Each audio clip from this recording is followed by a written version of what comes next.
Welcome back, ladies and gentle cryptids, to the Chupacabra's lair, and today we're going to take a look at this fun little early access game called Lichdom Battlemage.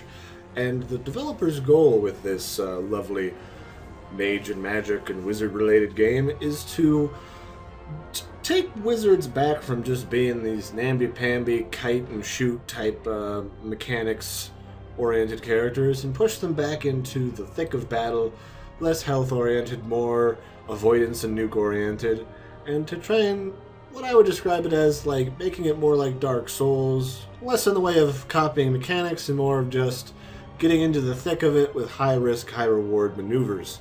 So we'll just jump right in here with the new game. Let's just call it, I don't know, what's a magey name? Call my character Istok for no particular reason. Wrath. I am not sure what could drain the vitality from the Dravasier and raise the dead, but they must be using another reliquary as the key. Cleanse it, and perhaps you can end this nightmare. Alright guys, welcome into the lovely Crisis Engine rendered world of Lichdom. We have started here next to our beginning checkpoint, and we're going to go in here and presumably murder the hell out of some zombies. As you saw, there was a little piece of lore right there, or storyline, as to what's going on. We're in some sort of underground cavern, ruins, catacombs, and we've got to fight our way through these undead to find out who is bringing them back to life to try and murgle people. But before we do that, I guess I'll do a brief rundown on how the magic mechanics work in this game. On the lower right hand, you'll see that we've got these orange glowing magic runes, which provide our primary source of all things magical and deadly. And we've got fire, which is of course the orange color.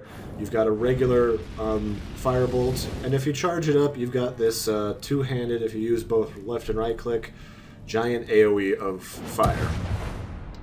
And then if you right click, you've got a blocking maneuver, which will play into the explanation of how your health works. And then if you swizzle with the middle mouse button, we switch to Ice, which has the same general mechanic as the fire. You've got an ice ball. If you charge it up extra long, it will guarantee a crit.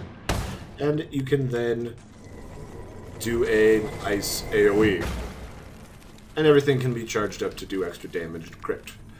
Your health relates to this blocking mechanic, which is these three little bluish orbules at the lower left hand, which aren't your health, but are magical shields.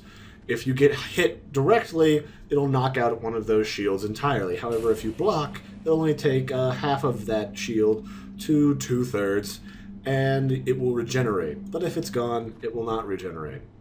And then the last mechanic, and you're probably thinking to yourself, well, Larry, a lot of these spells seem rather slow.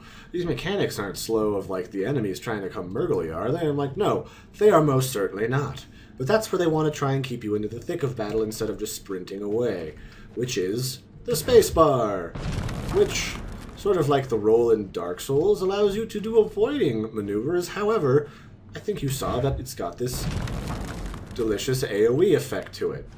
This is a combat dodge, which has an AoE that does damage or freezes targets in place, depending on what spell you have open.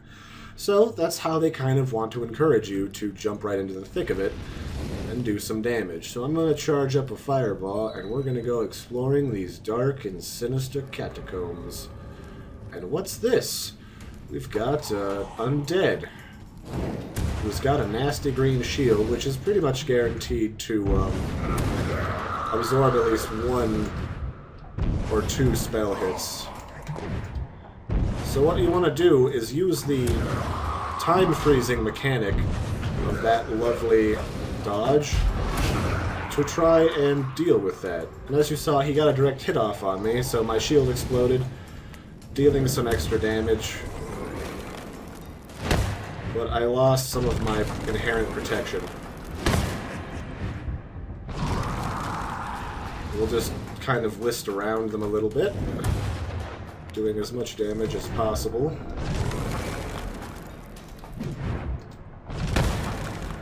Keep listing around here, doing as much damage as possible, using our dodge to do extra damage and do some more CCing.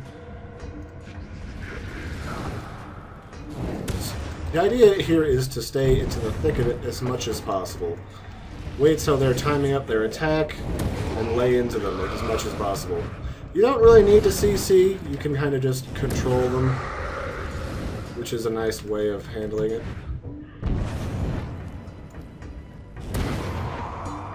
Fire damage, unlike ice damage, instead of doing CC, just has like an AoE effect to it. And these guys are annoying in that they're a little bit smarter.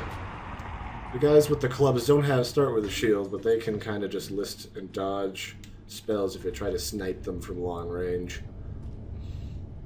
So I like the combat so far. It's less about focusing on like sniping and more about just getting in there and touching stuff. There's no reticle, there's no targeting. The spells, when you actually have an intentional deadly target, will just sort of home in a touch to kind of make up for that lack of a dedicated targeting system. So as you noticed, I'm shooting these weird orange orbules that will sometimes appear on the ceiling. I'm not sure what they are, but they contain those magical little jiggers that go into the crafting mechanics of the game.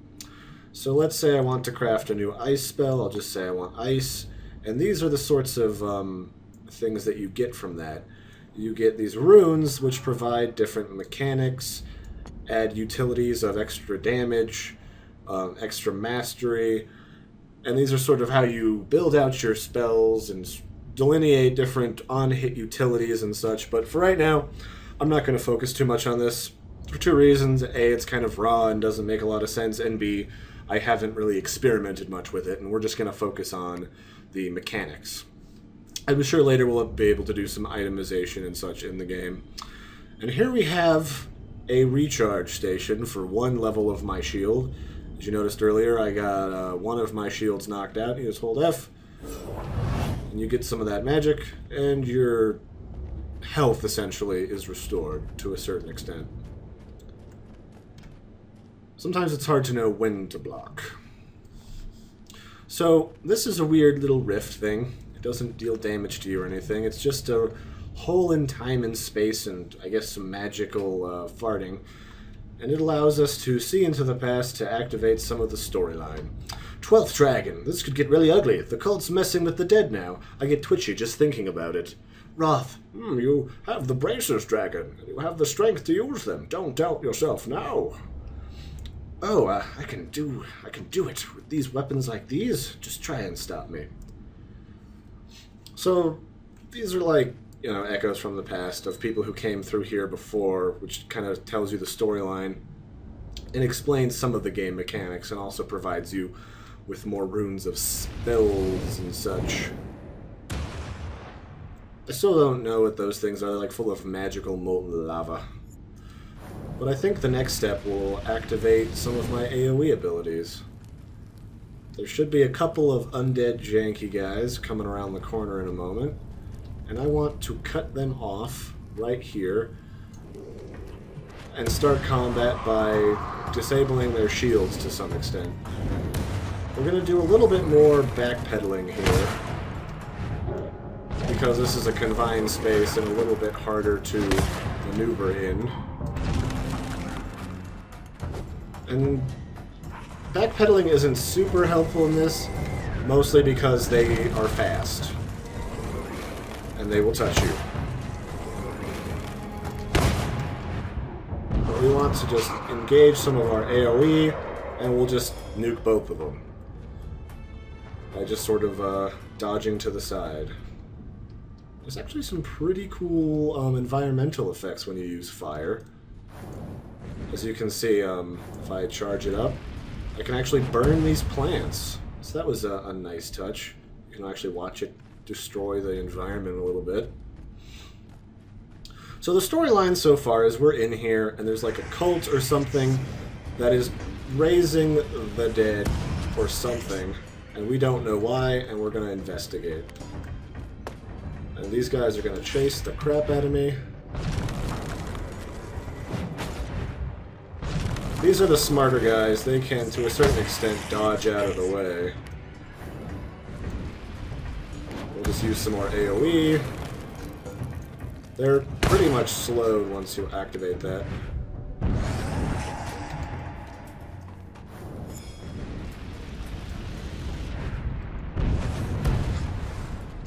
They are a little bit meaty. They can take some hits, but they die pretty quick. Definitely like the combat mechanics so far. I wouldn't mind seeing some more variety in spells, like maybe some poison or a little bit of air magic. That might be nice. It's hard to say. Looks like we've got a dead something here. And we have a journal entry. So, I guess there's going to be some more storyline-based mechanics in this game. So far, I really have no idea how to reach the journal.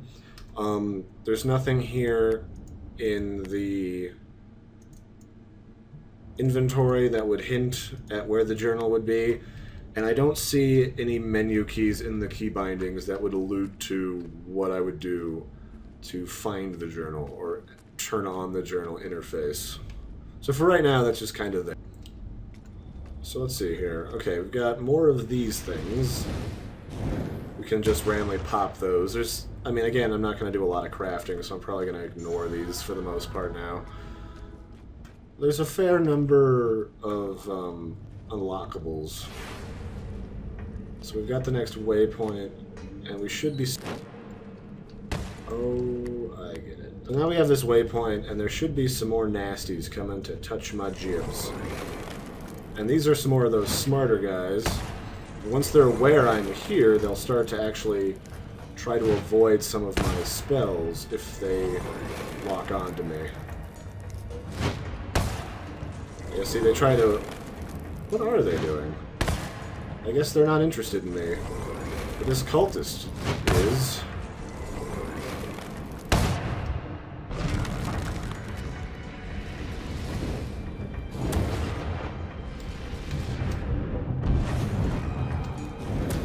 Okay, now they've locked onto me. So some of the mechanics are a little bit finicky in that regard. Oh, somebody smacked me in a way I don't necessarily enjoy. Okay, he's toast. We'll just take care of this next guy with the mace.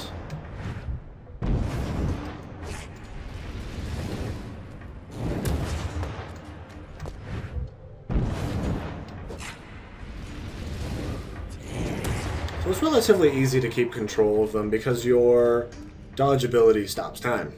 So it's kind of handy, but you gotta be careful where you do it because in these confined corridors you can end up dead really quick. You don't actually die, but when you run out of shield points you end up backtracking to the nearest waypoint. I'm just gonna ignore those magical mark modules. Those magic sacks undulate spicily. Here is our next storyline rift. Roth Dragon. Roth, I drew that rift, and there were ghosts in it. Did you tell me that that was about? Not ghosts, but echoes. You see, reflections of the past cast by those who have ties to you or the cult.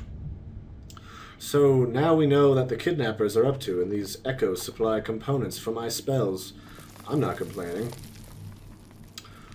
So these echoes... So I guess... Thought I was still drunk. I guess that was a previous dragon? So I take it dragons in this game are like important wizards or something. I don't necessarily know. And I've got a focus point of impact. Again, these are weird sort of mechanics. I'm not super certain how the crafting works yet, but I will attempt to do some at some point. Maybe not in this video. Oh, and these guys are just going to pop out at us. And one of them can shoot.